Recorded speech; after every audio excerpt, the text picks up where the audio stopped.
یہ شہر بخارا کی جامع مسجد ہے، خدا کا گھر، لیکن آج یہاں سے اذان کی آواز نہیں آ رہی،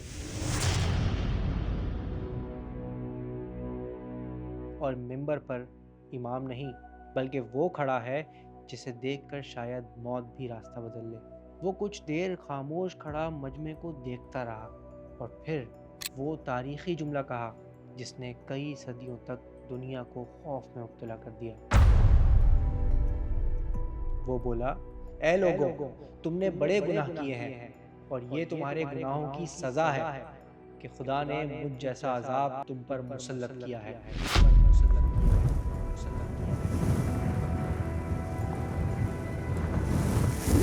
یہ تھا وہ طوفان جس کی فوج نے ایشیا سے یورپ تک زمین کا نقشہ ہی بدل دیا، جس نے اپنے وقت میں دنیا کی 11% آبادی کو موت کے گھاٹ اتار دیا تھا، اپنے راستے میں آنے والی ہر سویلائزیشن کو راکھ کا ڈھیر بنا دیا تھا، جس کی تلوار نے اتنی بڑی سلطنت اکٹھی کر دی تھی کہ سکندر اعظم اور جولیس سیزر کی امپائر بھی کچھ نہیں۔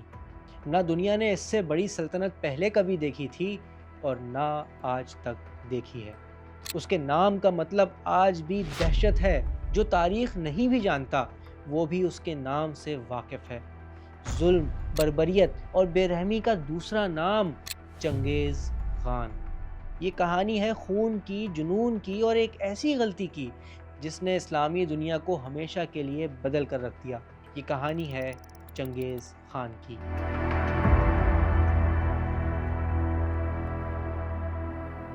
چنگیز خان کی کہانی کسی محل سے شروع نہیں ہوتی، بالکل نہیں۔ اس کا آغاز ہوا تھا منگولیا کے میدانوں سے۔ کہا جاتا ہے کہ جب چنگیز پیدا ہوا تو اس کی مٹھی سختی سے بند تھی، جسے کھولا گیا تو اس میں ایک بلڈ کلوٹ تھا۔ کہا گیا یہ بچہ یا تو بہت بڑا فاتح بنے گا یا بہت بڑا قاتل۔ بچے کا نام رکھا گیا تیموجن۔ اس کا مطلب ہے لوہے جیسا مضبوط یا پھر لوہار۔ اس کا بچپن ویسا ہی تھا جیسے منگولیا میں اس زمانے میں ہر بچے کا ہوتا تھا۔ کھیل کود نہیں، تیر اندازی سیکھنا، چھوٹے موٹے شکار کرنا، کیونکہ منگولیا کے سخت ماحول میں زندگی سروائیول کا نام تھا، یعنی جو مضبوط ہوگا وہی بچے گا۔ اور قسمت نے تیموجن کے ساتھ کوئی رعایت نہیں کی۔ جب وہ صرف 9 سال کا تھا تو تاتاریوں نے دھوکے سے اس کے باپ کو زہر دے کر مار دیا، اور تیموجن کے قبیلے نے اس کی بیوہ ماں اور چھوٹے بچوں کو صحرا میں مرنے کے لیے چھوڑ دیا۔ سمجھے، انہیں سزائے موت دے دی گئی۔ ذرا سوچیں، ایک 9 سال کا بچہ جس کے سر پر نہ باپ کا سایہ ہے اور نہ قبیلے کی پناہ، اسے زندہ رہنے کے لیے کیا کچھ کرنا پڑا ہوگا۔ کہتے ہیں تیموجن نے چوہے پکڑ کر کھائے، جنگلی پھلوں اور مری ہوئی مچھلیوں پر گزارا کیا۔ بھوک، ذلت اور خوف کی زندگی نے اس کے اندر کا معصوم بچہ مار دیا اور ایک درندے کو جنم دیا۔ وہ اتنی جلدی اتنا بے رحم ہو گیا کہ اسی عمر میں روٹی کے محض ایک ٹکڑے پر اس نے اپنے سوتیلے بھائی کو قتل کر دیا تھا۔ یہ اس کی زندگی کا پہلا رول تھا، جو میرے راستے میں آئے گا مٹا دیا جائے گا، چاہے وہ میرا اپنا خون ہی کیوں نہ ہو۔ تیموجن کی مشکلیں یہیں پر ختم نہیں ہوئیں۔ ایک بار اس کے باپ کے دشمنوں نے اسے پکڑ کر غلام بنا لیا۔ اس کے گلے میں لکڑی کا ایک بھاری توق ڈال دیا گیا، جس کی وجہ سے وہ نہ ٹھیک سے سو سکتا تھا، نہ کھا سکتا تھا اور نہ پی سکتا تھا۔ سمجھے، اسے ایک جانور کی طرح پنجرے میں قید کر دیا گیا، لیکن وہ پھر بھی نہیں ٹوٹا، بس اپنے ٹائم کا انتظار کرتا رہا۔ اور پھر ایک رات اسے موقع مل ہی گیا۔ جب پہرے دار نشے میں دھت تھے، وہ اٹھا اور اسی توق کا استعمال کرتے ہوئے گارڈ کا سر پھاڑ دیا اور فرار ہو گیا۔ اس دن تیموجن نے زندگی کا ایک اور سبق سیکھا: طاقت مانگی نہیں، چھینی جاتی ہے۔ فرار کے بعد تیموجن نے شادی کی، اس امید پر کہ اب زندگی سیٹ ہو جائے گی، لیکن پھر وہی ہوا جو اس کے باپ کے ساتھ ہوا تھا۔ دشمن قبیلے نے حملہ کیا اور اس کی نئی نویلی دلہن کو اغوا کر لیا۔ اب تیموجن کے پاس صرف 2 راستے تھے، یا تو اپنی بیوی کو بھول جاتا جیسا کہ منگولیا میں رواج تھا، یا پھر سب سے ٹکرا جاتا۔ اور آپ بالکل ٹھیک سمجھ رہے ہیں، تیموجن نے دوسرا راستہ چنا۔ لیکن وہ اکیلا تھا، اسے مدد کی ضرورت تھی۔ اور تب بچپن کے دوست اور منہ بولے بھائی جموکا کے پاس گیا، جو ایک طاقتور سردار تھا اور پھر دونوں نے مل کر حملہ کیا اور تیموجن کی دلہن کو واپس لے آئے۔ اب دوستی اتحاد میں بدل گئی، لیکن وہ کہتے ہیں نا کہ ایک میان میں دو تلواریں نہیں رہ سکتی۔ جموں کا پرانے نظام کا حامی تھا، جہاں سردار صرف وہ بن سکتا ہے جو شاہی خون رکھتا ہو، جبکہ تیموجن کا اصول ایک ہی تھا، میرٹ۔ سردار وہ ہے جو قابل ہے، چاہے کسی چرواہے کا بیٹا ہی کیوں نہ ہو۔ یہ تھا وہ فرق جو تیموجن اور جموکا کے بیچ ایک خونی دشمنی میں بدلنے والا تھا۔ حالات تیزی سے بدل رہے تھے۔ منگولیا میں خانہ جنگی اپنے عروج پر تھی، قبائل کی آپس کی لڑائیاں بڑھتی جا رہی تھیں اور ملک ایک دو نہیں کئی حصوں میں بٹا ہوا تھا۔ لیکن سب سے نمایاں تھے دو لوگ، ایک طرف جموکا کی اشرافیہ تھی اور دوسری طرف تیموجن کے وفادار، جو زیادہ تر غریب اور لوور کلاس تھے۔ کبھی تیموجن جیتتا تو کبھی جموکا، اور پھر آخر فیصلہ کن جنگ ہوئی۔ جموکا ہار گیا اور اسے پکڑ کر تیموجن کے سامنے لایا گیا۔ تاریخ کہتی ہے تیموجن نے اسے معاف کر دیا، لیکن جموکا بولا آسمان پر ایک ہی سورج چمک سکتا ہے اور زمین پر ایک ہی خان رہ سکتا ہے، مجھے مار دو تاکہ تم سکون سے راج کر سکو۔ تیموجن نے اپنے بھائی، اپنے دوست، اپنے ساتھی کو مار دیا اور منگولیا کی سول وار کا خاتمہ ہو گیا۔ اگلے چند سال تیموجن نے اپنی کرسمیٹک پرسنالٹی، جنگی مہارت اور سب سے بڑھ کر میرٹ کے اصول کی وجہ سے تمام منگول قبیلوں کو متحد کر لیا۔ یہ اس کا میرٹ ہی تھا کہ اس کے جرنیلوں میں کوئی اس کا رشتہ دار نہیں تھا، بلکہ وفادار اور قابل لوگ تھے، بلکہ کچھ تو ایسے بھی تھے جو اس کے دشمن قبیلے سے تھے، لیکن کیونکہ اہل تھے اس لیے اہم عہدوں پر تھے۔ سن 1206 میں دریائے اونون کے کنارے تمام منگول سردار جمع ہوئے اور سب نے تیموجن کو اپنا سپریم لیڈر مان لیا اور اسے ایک نیا نام دیا گیا، چنگیز خان، یعنی دا یونیورسل رولر۔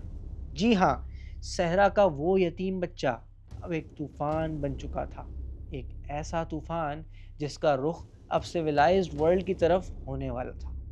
چنگیز خان تو بن گیا تھا، لیکن اس کے پاس اب بھی کوئی بہت بڑی فوج نہیں تھی۔ اس نے دنیا فتح کرنے کا ارادہ کیا تو اس کے پاس شاید 1 لاکھ سے کم سپاہی تھے، جبکہ دشمنوں کے پاس لاکھوں کی تعداد میں فوجیں، اونچے اونچے قلعے اور اپنے زمانے کی جدید ترین ٹیکنالوجی تھی۔ تو یہ ان پڑھ اور جاہل خانہ بدوش کیسے اپنی زمانے کی سپر پاورز پر بھاری پڑ گئے؟ اس کا جواب بالکل سمپل ہے۔ منگول فوج نہیں تھی، وہ اپنے وقت کی موسٹ ماڈرن وار مشین تھی، اور ان کی کامیابی کا پہلا سیکرٹ تھا رفتار اور نشانہ۔ اصل میں منگول بچے چلنا بعد میں سیکھتے تھے، گھڑ سواری پہلے کرتے تھے۔ منگولوں کے گھوڑے چھوٹے لیکن بہت ہی سخت جان ہوتے تھے، اور ایک منگول سپاہی کے پاس 4 سے 5 گھوڑے ہوتے تھے۔ وہ تھکتا نہیں تھا، بس چلتے چلتے گھوڑا بدل لیتا تھا۔ وہ کھاتا بھی وہیں تھا اور سوتا بھی وہیں تھا، بلکہ لڑتا بھی اسی پر بیٹھ کر تھا۔ اور اس کا ہتھیار ہوتا تھا کمپوزٹ بو، جسے ہم کہتے ہیں منگول کمان، لکڑی، جانور کے سینگ اور پٹھوں کو جوڑ کر بنائی گئی زبردست کمان۔ سمجھے یہ 13ویں صدی کی سنائپر تھی۔ اس کی رینج اور پاور اپنے وقت کی کسی بھی دوسری کمان سے ڈبل تھی، اور سب سے خوفناک بات یہ تھی کہ منگول سپاہی پوری رفتار سے بھاگتے گھوڑے پر بیٹھے بیٹھے اس کمان سے تیر چلانے کا ہنر رکھتے تھے، اور نشانہ ایسا کہ ہائی سپیڈ پر دوڑتے ہوئے بھی وہ دشمن کی آنکھ میں تیر مار سکتے تھے۔ جنگ میں ابھی دشمن کی فوجیں صفیں سیدھی کر رہی ہوتی تھیں، اور منگولوں کے یہ ہارس آرچرز انہیں تیروں کی بارش میں نہلا کر غائب ہو جاتے تھے۔ لیکن ایک منٹ، منگولوں کا سب سے خطرناک ہتھیار یہ نہیں تھا، وہ تھا دھوکہ۔ اگر جیتنا مشکل ہو تو منگول سیدھی جنگ نہیں لڑتے تھے۔ ان کی سب سے مشہور چال تھی جھوٹی پسپائی، جسے انگریزی میں کہتے ہیں فینڈ ریٹریٹ۔ جنگ کے دوران چنگیز کی فوج اچانک ایسا ظاہر کرتی تھی کہ وہ ڈر گئی ہے اور میدان چھوڑ کر بھاگ جاتی۔ دشمن فوج جب یہ دیکھتی تو سمجھتی تھی کہ اب ہم جیت گئے ہیں، اور اپنی صفیں توڑ کر منگولوں کے پیچھے بھاگتی۔ اور پھر اچانک بھاگتے ہوئے منگول رک جاتے، اور چاروں طرف سے چھپے ہوئے تازہ دم منگول دستے نکل آتے اور دشمن کو گھیر کر گاجر مولی کی طرح کاٹ دیتے تھے۔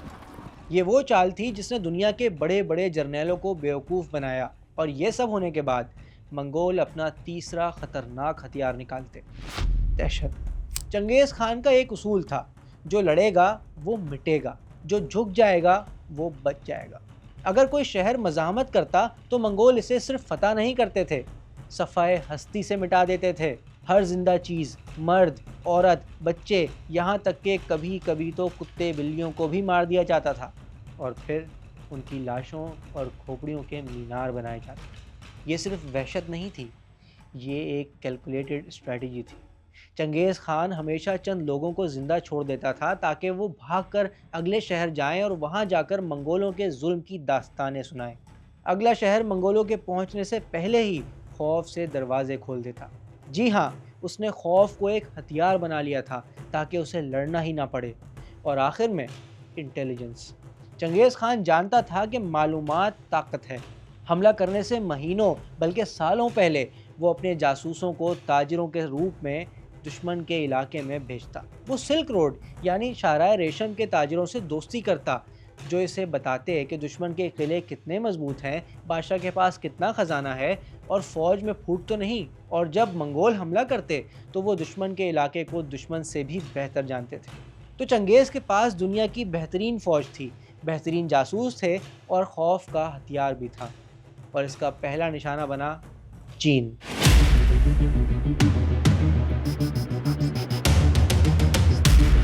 چنگیز خان کی تلوار نے اسلامی دنیا سے پہلے چین میں اپنی طاقت منوائی۔ یہ وہ زمانہ تھا جب چین میں جن ڈائنیسٹی اور ویسٹرن زیا کی حکومتیں تھیں، جو اس زمانے کی دنیا کے سب سے امیر ترین اور ماڈرن سویلائزیشنز تھیں۔ ان کے پاس اونچے قلعے تھے، بارود تھا، اور ہاں، دا گریٹ وال آف چائنا یعنی عظیم دیوار چین بھی۔ منگولوں کے پاس کیا تھا؟ صرف گھوڑوں پر سوار تیر انداز، بس۔ وہ شہروں کی بڑی بڑی دیواریں کیسے گراتے؟ تب چنگیز نے کہا، جو چیز ہم نہیں بنا سکتے وہ ہم ان لوگوں سے سیکھیں گے جو بنا سکتے ہیں۔ اس نے چین کے سرحدی علاقے پر حملے کیے اور وہاں کے انجینئرز کو مارنے کے بجائے قیدی بنا لیا۔ یہی چینی انجینئرز تھے جنہوں نے منگولوں کو سیج اکوپمنٹ بنانا سکھایا، جیسا کہ کیٹاپلٹس، اور ساتھ ہی بارود کا استعمال بھی۔ اور پھر سن 1215 میں منگولوں نے بیجنگ کا محاصرہ کر لیا، جسے اس زمانے میں زونگڈو کہا جاتا تھا۔ یہ محاصرہ اتنا لمبا اور خوفناک تھا کہ شہر کے اندر لوگ بھوک سے اتنے مجبور ہو گئے کہ ایک دوسرے کو کھانے لگے۔ اور فال آف بیجنگ کے بعد منگولوں نے وہاں وہ تباہی مچائی کہ مہینوں تک شہر سے دھواں اٹھتا رہا۔ اس کامیابی نے منگولوں کو سیج ماسٹرز بنا دیا۔ اب ان کے پاس وہ ٹیکنالوجی تھی جو دنیا کے کسی بھی شہر کو ملبے کا ڈھیر بنا سکتی تھی۔ بس منگولوں نے فیصلہ یہ کرنا تھا کہ اگلا شہر کون سا ہوگا۔ سن 1218 تک چنگیز خان چین کے بڑے حصے کو فتح کر چکا تھا، اور اب اس کی سرحد سینٹرل ایشیا سے مل چکی تھی، جہاں اس وقت خوارزم شاہی سلطنت کا راج تھا، ایک مسلمان خاندان کا، جس کی حکومت ایران، افغانستان، ازبکستان اور ترکمانستان تک پھیلی ہوئی تھی۔ حکمران تھا سلطان علاء الدین محمد خوارزم شاہ، ایک طاقتور، امیر لیکن بڑا ہی مغرور بادشاہ۔ شروع میں چنگیز خان اس سے لڑنا نہیں چاہتا تھا، وہ صرف تجارت کرنا چاہتا تھا۔ اس نے سلطان کو ایک پیغام بھیجا جس میں لکھا تھا، میں چڑھتے سورج کی زمینوں کا مالک ہوں اور تم ڈوبتے سورج کی زمینوں کے سلطان ہو، آؤ دوستی اور تجارت کا راستہ کھولیں۔ اپنی انٹینشن ثابت کرنے کے لیے چنگیز نے 450 مسلمان تاجروں کا ایک بڑا قافلہ خوارزم شاہ کی طرف بھیجا، لیکن یہاں ایک ایسا واقعہ پیش آیا جس نے سینٹرل ایشیا ہی نہیں، سمجھیں پوری دنیا کی تقدیر بدل دی۔ خوارزمی حکومت کا ایک سرحدی شہر تھا اترار، جس کا گورنر تھا انالچک۔ وہ ان تاجروں کے پاس موجود مال و دولت دیکھ کر لالچ میں آ گیا اور سلطان محمد کو یہ جھوٹی رپورٹ بھیجی کہ یہ تاجر نہیں، منگول جاسوس ہیں۔ سلطان نے بغیر کسی تحقیق کے گورنر کو کارروائی کی اجازت دے دی، اور پھر اس نے سب تاجروں کو قتل کر کے ان کا سارا مال لوٹ لیا۔ صرف ایک شخص جان بچا کر بھاگنے میں کامیاب ہو گیا، جس نے چنگیز خان کو جا کر خبر کر دی۔ چنگیز خان کو غصہ تو بہت آیا، لیکن اس نے صبر کیا، کیونکہ وہ ابھی جنگ نہیں چاہتا تھا۔ اس نے سوچا شاید یہ گورنر کی اپنی غلطی ہے، اس لیے اس نے 3 سفیر سلطان کی طرف بھیجے اور مطالبہ کیا کہ گورنر کو میرے حوالے کر دو تاکہ میں اسے سزا دوں اور لوٹا ہوا مال بھی واپس کر دوں۔ یہ آخری سفارتی کوشش تھی، جنگ ٹل سکتی تھی، لیکن سلطان محمد خوارزم شاہ اپنے غرور میں اندھا ہو چکا تھا۔ اسے لگا کہ ایک ان پڑھ خانہ بدوش قبائلی مجھے دھمکی دے رہا ہے؟ اس نے وہی غلطی کی جو اس دور میں بلکہ آج بھی ناقابل معافی ہے۔ اس نے چنگیز خان کے مسلمان سفیر کا سر قلم کر دیا اور باقی 2 منگول سفیروں کی داڑھیاں منوا کر انہیں ذلیل کر کے واپس بھیج دیا۔ اس نے ڈپلومیٹک امیونٹی کا قانون توڑ دیا، بلکہ سمجھیں شیر کے منہ میں ہاتھ دے دیا۔ جب چنگیز خان نے اپنے سفیر کا کٹا ہوا سر دیکھا تو اس نے کچھ نہیں کہا، خاموشی سے اٹھا اور منگولیا کے مقدس پہاڑ کی چوٹی پر چلا گیا۔ کہا جاتا ہے کہ وہ 3 دن 3 راتیں وہاں اکیلا رہا۔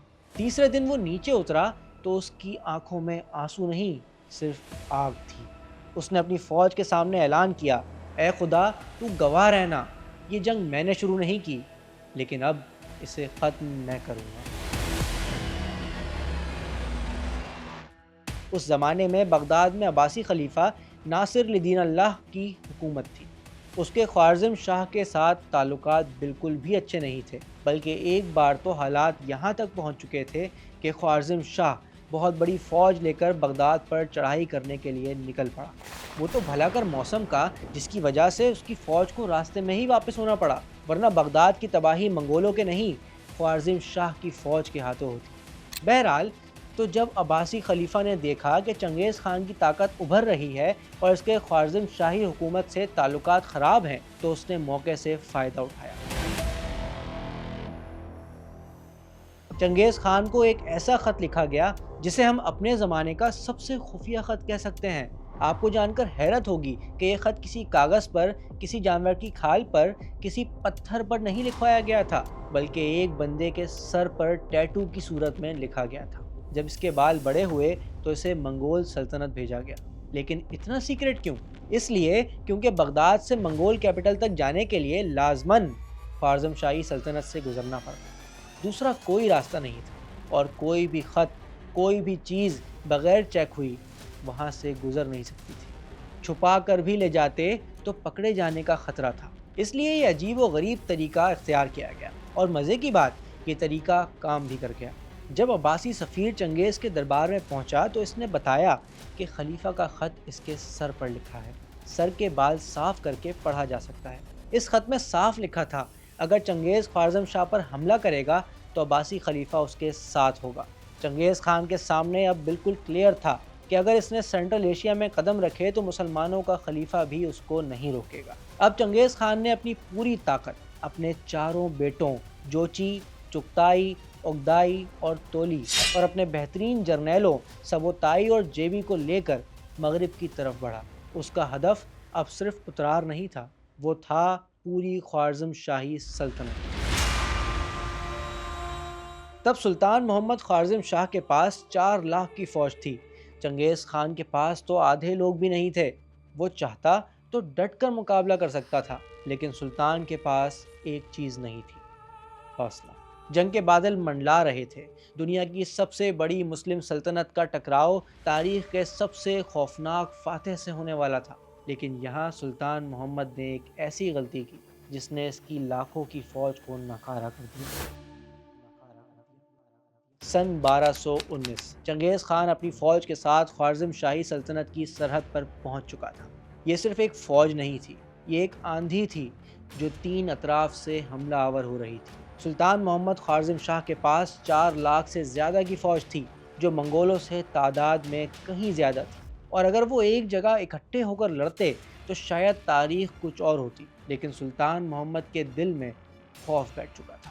اسے اپنے ہی کمانڈروں پر شک تھا۔ اسے ڈر تھا کہ اگر میں نے ساری فوج ایک جگہ جمع کی تو وہ میرے خلاف بغاوت کر دیں گے۔ اس نے وہ تاریخی غلطی کی جس نے اس کی سلطنت کی بنیادیں ہلا دیں۔ اس نے اپنی عظیم فوج کو چھوٹے چھوٹے ٹکڑوں میں بانٹ کر مختلف شہروں کے قلعوں میں بند کر دیا۔ چنگیز خان کے لیے اس سے بڑا تحفہ کوئی اور ہو ہی نہیں سکتا تھا۔ اسے کسی بڑی فوج سے نہیں لڑنا تھا، بس ایک ایک کر کے مختلف شہروں کو فتح کرنا تھا۔ اور پھر فروری 1220 میں منگول فوج بخارا کے دروازوں پر تھی، جسے اسلام کا گنبد کہتے تھے۔ وہ شہر جہاں امام بخاری جیسے عظیم لوگ پیدا ہوئے، اب محاصرے کی زد میں تھا۔ شہر کے محافظوں نے کچھ دن تو مزاحمت کی، لیکن کہیں سے کوئی مدد آنے کی امید نہیں تھی۔ اس لیے بالآخر شہر کے بزرگوں نے فیصلہ کر لیا اور شہر کے دروازے کھول دیے، اور پھر چنگیز خان بخارا میں داخل ہو گیا۔ وہ اپنے گھوڑے سمیت سیدھا جامع مسجد کی طرف گیا اور پھر وہ اعلان کیا جس کی دہشت آج بھی موجود ہے کہ میں خدا کا عذاب ہوں، اور پھر حکم دیا شہر کو جلا دو۔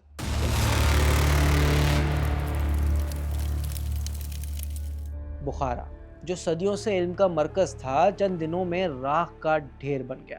ہزاروں لوگ، عالم، فاضل، قابل، بلکہ بے گناہ شہری بھی مار دیے گئے۔ وہ شہر جو کبھی روشنیوں کا مرکز تھا، اب دھوئیں کا بادل تھا۔ بس